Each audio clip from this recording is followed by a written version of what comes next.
Hello everyone and welcome back. Thank you so much for stopping by. So my people, that this particular news that says that the World Igbo Youth Council are planning to have a peaceful protest on 17th of March 2025 across all the cities in Nigeria until Nigeria government apologize to Ndi Igbo for wrongly called 1966 coup and Igbo coup. Like I thought we have said this before, that Igbos are not protesting, even though that Nigeria government want to apologize to Igbos. Like, do we really need to do protests before they should apologize? Like, I don't even know who is giving these people this kind of idea. Who is pushing this agenda? I don't know, honestly, because this thing doesn't even really make any sense. How can you be protesting for Nigeria government to come and apologize to you? If Nigeria government feels sorry or regret for, accusing Igbos wrongly for that 1966 coup, I think they are in a right position to render apology to Igbos. So do we really need to do protests or force them to apologize? Does it really make sense, my people? So we are begging those that are behind this World Igbo Youth Council to always think twice before taking action, knowing fully well what Igbos are facing in Nigeria. Like, Igbos are the target, so we don't want to lose anyone in the name of a peaceful protest, request for Nigeria government to come and apologize to you. So my people, I don't know what you think about this 17th of March 2025 protest, about the IBB revelation concerning this 1966 coup. Igbos protesting for Nigeria government to render apology. So leave your thought in the comment section. So there is another headline that says IPOB issues a serious warning of the consequences if 250 billion naira Southeast Development Commission fund is misappropriated. That this is not business as usual. I strongly support what IPOB said here, honestly, because it is time for us to start holding our leaders accountable. The main problem Igbos are having in the Southeast is our leaders, because we refuse to hold them accountable. I think it is high time for us to start holding them accountable so that they will be conscious of whatever they are doing. They will not take us for granted.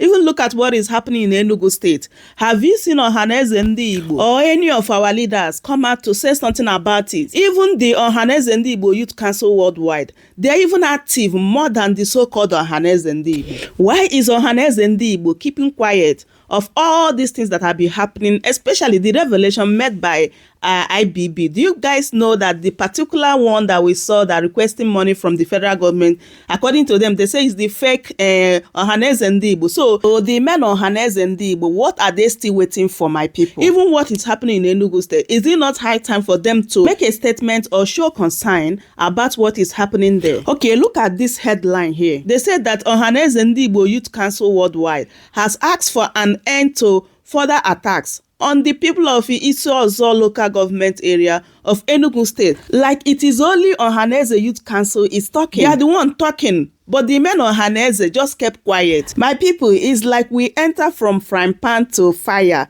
because I don't get what is happening, honestly. Let's listen to Sister Precious as well as the Mr. Chinaka and hear what they have to say concerning all these headlines that are happening, especially concerning Ndi Igbo. Just take a look. The indigenous people of Biafra, they don't call for transparency and accountability for the management of the reported 250 billion naira appropriated to the newly established Southeast Development Commission. And in fact, they talk, say, may they make sure say they use the money well for truly the development of the Southeast. You remember, say, a lot of people don't they talk, including you, several locations, say one of the biggest problem with the Southeast get, now the leaders then with the Southeast, because they need to utilize the funds where they put for the Southeast to the benefit of the Southeast people. So you see them perhaps, doing the needful now to ensure, say, they work for the development of their region.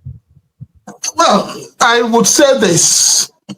This is the first time IPOB is sounding reasonable. This is the first time. I have always said this to IPOB. Before you start fighting the federal government, fight your state governors. And I'm happy that IPOB is beginning to reason in that direction. And this is what I expect from everybody from the Southeast. Let us leave the federal government out for now. Let us face our governors and face those institutions that funds are being given to. for the development of the Southeast. When we hold them accountable, they will have no choice than to develop the Southeast. So I give kudos to IPOB, and I pray and hope they will sustain it. This is the kind of thing I want to be hearing. Hold our leaders in the Southeast accountable.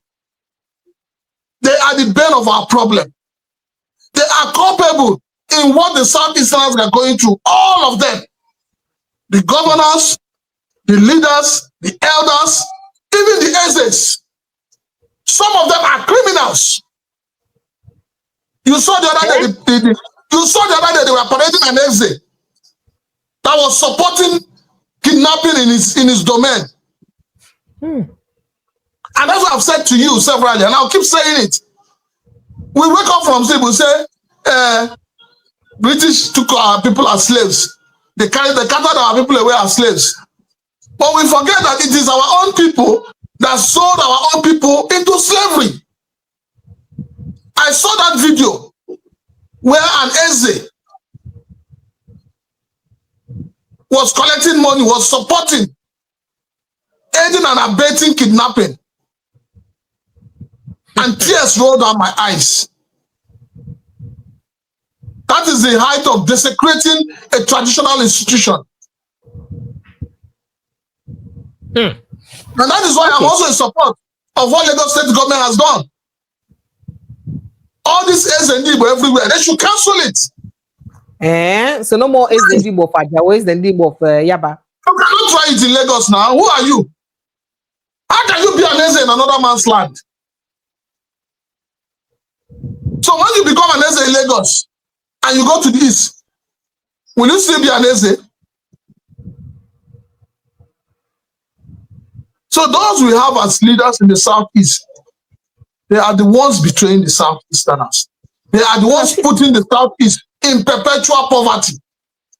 All right, sir. Still speaking about the Southeast. Now, the World Igbo Youth Council, WIYC, that's what they call themselves, they fixed March 17, 2025, to stage a peaceful protest across cities in the Southeast, Abuja and Lagos, until an apology is tendered to Igbos over the 1966 coup.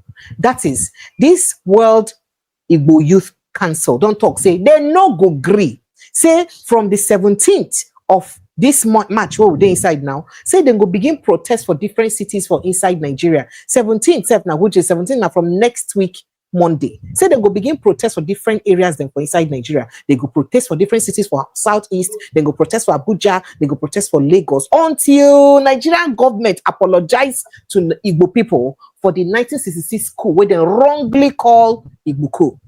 Remember, say former military head of state, General Ibrahim Babangida, for inside the book where he write recently, contact say the idea say the Southeast, the 1966 coup na Igbo coup, say na wrong thing. Say that coup no be Igbo coup because of say people from different regions and join body together to perpetrate or make that coup happen. So for inside the statement where we say this group they issue today will be Sunday, the president of the president general of the group, we name na Princess Eberichukwu Dixon. He said the group. They call on President Bola Ahmed Tinubu to extend an unreserved apology to the Igbo nation and provide a reparation totaling $10 trillion to use beg Igbo people to cushion their mind for the way they don't suffer them because of this wrong one when they call Igbo coup. They use and suffer Igbo people anyhow. Say they suppose to use that 10 trillion naira to use wet Igbo people mind, calm them down because the people don't suffer for waiting. They finally come no say na lie. Now, this demand is not merely a matter of financial restitution, but a necessary acknowledgement of the profound suffering endured by the Igbo people, exacerbated by the loss of approximately 3.8 million lives during the Nigeria-Biafra Civil War, 1966 to 1970. Part of that statement read. It can't continue to read. So beginning from March 17, 2025, the WIYC will initiate peaceful protest across selected cities in the Southeast, as well as in Abuja and in Lagos. They talk a lot of things. I would like make I take your mind for waiting and talk, sir. Why they laugh? We connected back. So go ahead. World, you say they call them World Igbo Guinea. World Igbo Congress or the World Waiting. You know, Precious, I've said this before and I'll say it again. The Igbos need to wake up to the reality.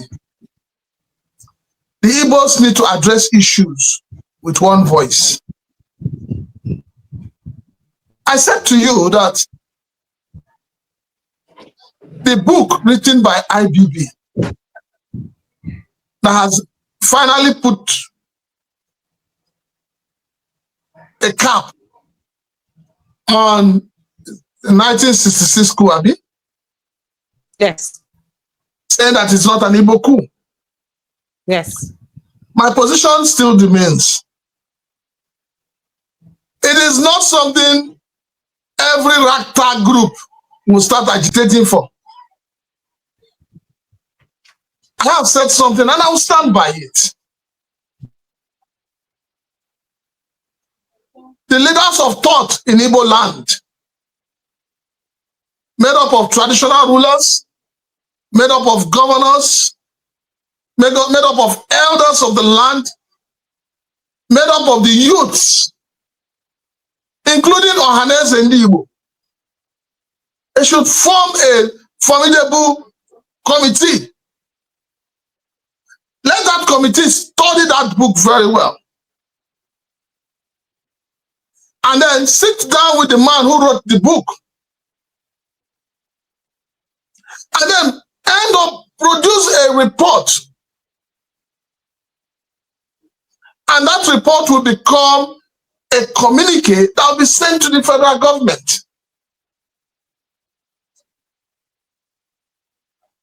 This idea of one group, the other group was asking for how many billion the other day?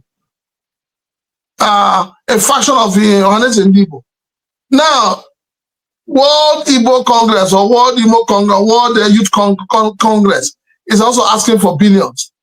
In whose account will that money be paid into?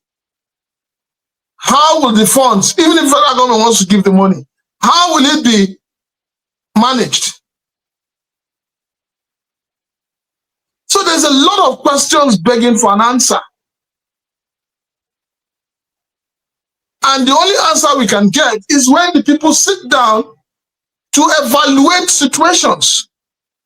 They need to sit down and look at these things critically